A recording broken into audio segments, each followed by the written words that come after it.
ఈ అక్షరం అనేది మన పేదవానింటికి అంత ఈజీగా రాలే.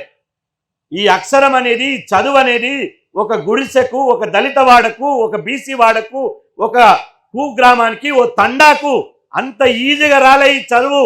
ఈ అక్షరం నువ్వు అక్షరం నేర్చుకుంటే నేర్చుకోవడం కాదు, ఇంటే సీసం దంచి చెవులలో వచ్చారు. నువ్వు చదివితే, అక్షరాలు చదివితే నాలుకలు కోసేశారు. అట్లాంటి సమయంలో పూలే పుట్టాడు, అట్లాంటి సమయంలో అంబేద్కర్ పుట్టాడు.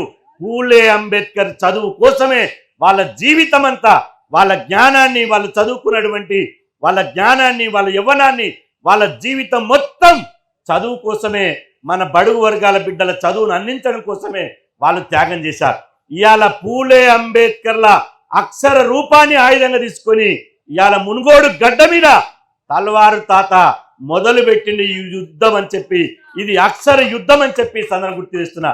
వాళ్ళు అక్కడి నుంచి మొదలు పెడితే ఈ పేదవాళ్లకు అక్షరం రావాలి, ఈ పేదవానికి చదువు రావాలి, ఈ పేదవాళ్లకు అందరికీ సమానమైన విద్య కావాలి, కామన్ ఎడ్యుకేషన్ కావాలి.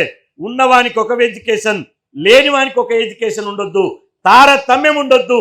గాలిని ఎట్లయితే అందరూ సమానంగా పిలుస్తున్నామో, నీళ్ళని ఎట్లయితే అందరం ఒకే తీరుగా తాగుతున్నామో, రక్తం ఎట్లయితే అందరిది ఒకటే తిరుగుంటుందో, ఈ విద్య కూడా పేదోనికైనా, ఉన్నోనికైనా, బలిసినోనికైనా, బక్కోనికైనా అందరికీ ఒకే విద్య కావాలని చెప్పి ఒక్క గొప్ప స్ఫూర్తితోటి పాదయాత్ర మొదలుపెట్టిండని చెప్పి సందర్భం గుర్తు చేస్తున్నా.